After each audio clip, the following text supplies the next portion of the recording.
Ndagusuhuje. Perezida Paul Kagame yakiriwe na Perezida Felix Antoine Tshisekedi mu biro bye.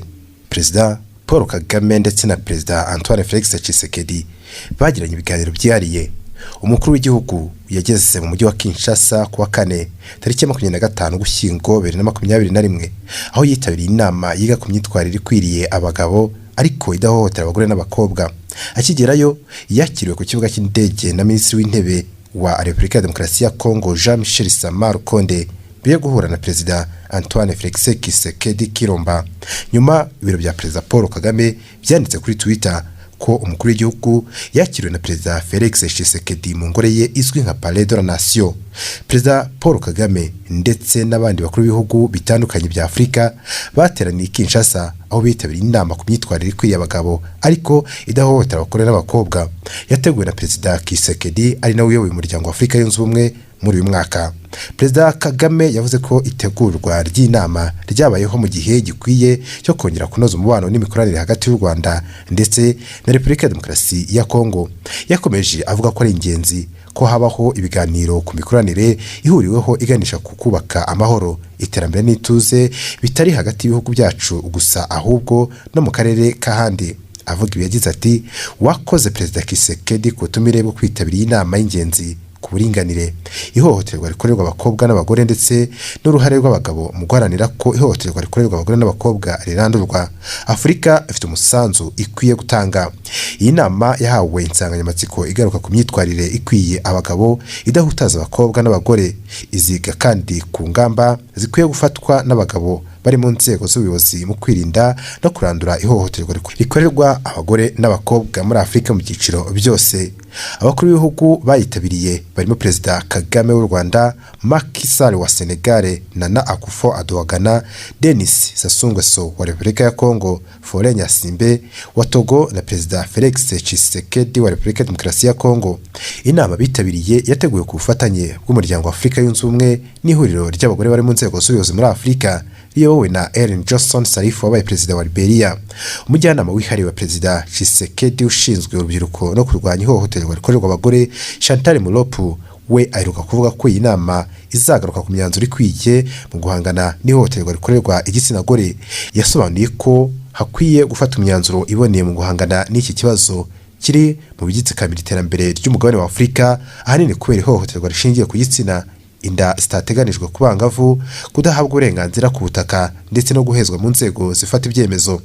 Muri 2020 Afurika n'isi byahuye n'ubwiyongere bw'ihohoterwa rikorerwa abagore, ahanini kubera ishyirwaho ryaguma mu rugo ndetse no guhagarika ingendo nk'ingamba zafashwe mu kwirinda ikwirakwira ry'icyorezo cya COVID-19. Imibare yerekana ko nibura muri guma mu rugo y'amezi 3 dosiye zifitanye isano n'ihohoterwa ryiyongereyeho miliyoni 15.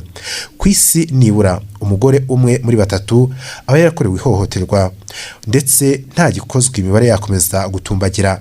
Imibare yo mu mwaka ushize yerekana ko abakobwa barenga miliyoni 50 bari munsi y'imyaka 14 muri Afurika bafite ibyago byo kwangirizwa imyanya ndangagitsina mu gihe abagore barenga miliyoni 115 bashatse batarageza imyaka y'ubukure. Perezida Paul Kagame yahaye inteko mukuru mu kubaka ubuvuzi buhamye no guhangana n'ibibazo bya Afurika.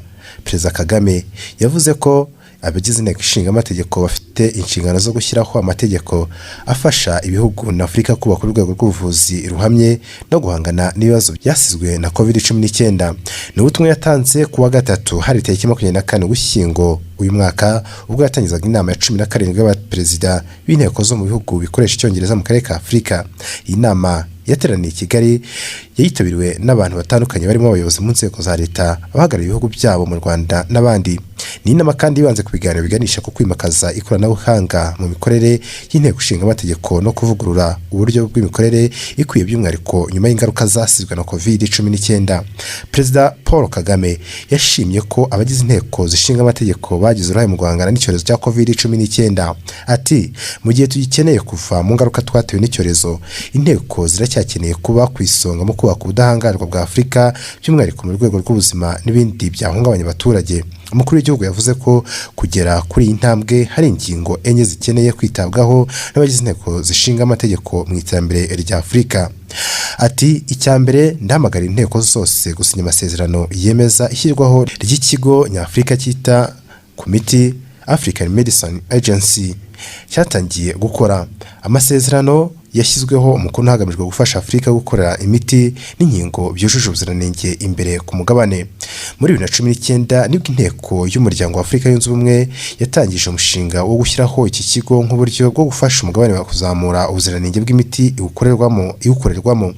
Kugeza ubu ibihugu 28 byiganjemo ibyo muri Afurika y'Uburengerazuba nibyo bimaze gushyiraho umukono kuri aya masezerano. Muri byo ntibirayemeza ndetse 3 ntibiratanga inyandiko zabyo. Muri Afurika yunze ubumwe, umukuru w'igihugu yavuze ko abagize intego zishinga amategeko bakwiye no kugira uruhare mu ishyirwa mu bikorwa ry'amasezerano y'isoko rusange rya Afurika.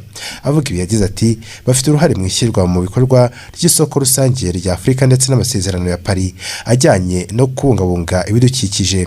Byombi bikeneye kugerwaho uruhare n'abagize inteko. Izindi ngingo Perezida Paul Kagame yagaragaje nk'izikeneye ubwihutirwe zirimo kwihutisha imikoreshereze y'ikoranabuhanga no kugena uko ingengo y'imari ikoreshwa. Yakomeje agira ati bigomba kujyana n'ishyirwa mu bikorwa ry'intego z'iterambere rirambye n'icyerekezo 2063. Ati n'umwihariko mu rwego rw'ubuzima rusana ho rugihanze amaso inkunga z'amahanga. Dukeneye gukorana ngo twongere kugaruka ku ntego yo gukora ibyihutirwa. Dukeneye gukomeza gusangizanya ubunararibonye, ubumenyi n'ubushobozi mu bufatanye, niho imbaraga zacu ziziyongerera. Umuyobozi w'inteko ishinga amategeko y'u Rwanda Donatille Mukabalisa yasobanuye ko iyi nama ari umwanya wo gutanga umusanzu mu gukemura ibibazo byugarije umugabane n'isi. Yagize ati intego y'inama y'uyu mwaka igamije kongera gusaba inteko kongera kwisuzuma no gutanga umusanzu wazo mu kuganira ku bibazo bihari n'ibyakorwa mu kuzana impinduka mu mibereho myiza n'ubukungu bw'abaturage. Iyi nama yitabiriwe n'abagera kuri 800 muri Kigali Convention Center, mu gihe abandi barimo bayikurikirana bifashishije ikoranabuhanga. Ibihugu byayitabiriye birimo Botswana, Cameroon, Ghana, Kenya, Mozambique, Namibia, Nigeria, Sierra Leone, Afrika y'Epfo, Tanzania, Uganda ndetse n'u Rwanda rwayakiriye.